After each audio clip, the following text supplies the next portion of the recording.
नमस्कार. आजच्या व्हिडिओमध्ये आपण नागपंचमीला भावासाठी उपवास का केला जातो याबद्दल माहिती घेणार आहोत. श्रावण महिन्याच्या शुक्ल पक्षातील पंचमी तिथीला नागपंचमी साजरी केली जाते. हिंदू धर्मात नागपंचमीचं विशेष महत्त्व सांगण्यात आलं आहे. पौराणिक काळापासून नागदेवतेला पूजनीय मानले जाते, त्यामुळे श्रावणात हा सण साजरा केला जातो.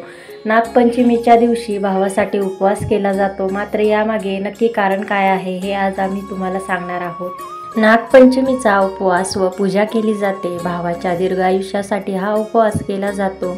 नागपंचमी या सणाचे धार्मिक आणि आध्यात्मिक असे दोन्ही उद्दिष्ट आहेत. पौराणिक काळापासून नागपंचमीला नागाची आणि त्याचबरोबर महादेवाची देखील पूजा केली जाते. स्त्रिया भावाचा उपवास का करतात याबद्दलची माहिती घेणार आहोत. तर त्या अगोदर आपल्या चॅनलला सबस्क्राईब करायला विसरू नका. भावाचा उपवास का केला जातो याबद्दल माहिती घेऊयात. श्रावण महिन्यात पहिला आणि महत्त्वाचा सण म्हणजे नागपंचमी. नाग हा प्राण्यांबद्दल आदर व पूज्य भावना समाजात रुजवण्यासाठी हा सण पाळला जाण्याची परंपरा आहे. या दिवशी घरोघरी नागदेवांची पूजा करून त्याला प्रसन्न करण्याची प्रथा आहे. वेदकाळापासून चालत आलेला हा सण अत्यंत महत्त्वाचा मानला जातो. या दिवशी स्त्रिया नवीन अलंकार वस्त्रे नेसून नागदेवताची पूजा करतात. स्त्रिया पाटावर हळद चंदनाने नाग नागिन आणि त्यांच्या पिल्लांची चित्रे काढून त्याला दूध लाह्या आघाडा दुर्वा वाहून पूजा करतात. श्रावण महिन्यात म्हणजेच पावसाळ्यात आघाडा सर्वत्र उगवतो. या सणात या वनस्पतीला महत्त्वाचे स्थान असते. नागदेवताची पूजा करून त्याला दूध साखर उकडीची पुरणाची दिंड करून नैवेद्य दाखवला जातो.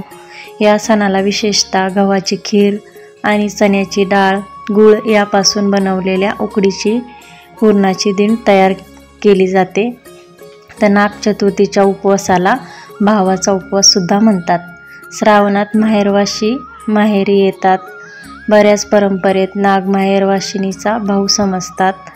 नागपंचमीच्या आदल्या दिवशी माहेरवाशिनी भावाच्या नावाने उपवास करतात. त्याला नागाचा उपवास किंवा भावाचा उपवास असेही म्हणतात. भावाला चिरंतन आयुष्य आणि अनेक आयुधांची प्राप्ती होवो आणि तो प्रत्येक दुःख आणि संकट यातून तारला जावो, हेही उपवास करण्यामागे एक कारण आहे. याविषयीची एक कथा आहे, ती मी तुम्हाला सांगणार आहे. तर नागपंचमीसाठी वेदकालापासून अनेक प्रथा आहेत, त्यापैकी एक कथा आहे ही. सत्येश्वरी नावाची एक कनिष्ठ देवी होती. सत्येश्वर हा तिचा भाऊ होता. सत्येश्वराचा मृत्यू नागपंचमीच्या आदल्या दिवशी झाला. त्यामुळे भावाच्या शोकात सत्येश्वरीने अन्न ग्रहण केले नाही. सत्येश्वरीला तिचा भाऊ नागरूपात दिसला, तेव्हा तिने त्या नागरूपाला आपला भाऊ मानले. त्यावेळी नागदेवतेने वचन दिले की जी बहीण माझा भाऊ म्हणून पूजा करील तिचे रक्षण मी करीन. त्यामुळेच त्या दिवशी नागाची पूजा करून प्रत्येक स्त्री नागपंचमी साजरी करते. तसेच दुसरी कथा आहे कालिया नागाचं कृष्णाने पराभव केलेला याबद्दलची. तर यमुना नदीच्या पात्रातून भगवान श्रीकृष्ण सुरक्षित वर आले होते. त्यावेळेस कालिया नागाचा पराभव करून तेव्हापासून नागपंचमीची प्रथा सुरू झाली असेही मानले जाते. तसेच या दिवशी शेतकरी शेत नांगरत नाही. तसेच नववधू माहेरी येतात. झिम्मा फुगड्या झाडाला झोके बांधून खेळतात. या गोष्टी स्त्रिया करतात आणि हा सण आनंदाने साजरा करतात. नागपंचमीच्या दिवशी काहीही चिरू नये, कापू नये, तळू नये, चुलीवर तवा ठेवू नये वगैरे संकेत पाळले जातात. नागाला शेतकऱ्याचा मित्र म्हणून संबोधले जाते, कारण शेतातील उंदीर घुशी नाग खात असल्यामुळे पिकाचे नुकसान होत नाही. या दिवशी अप्रत्यक्षरित्या नागाला इजा पोहोचू नये म्हणून शेतकरी शेतात नांगरत नाहीत.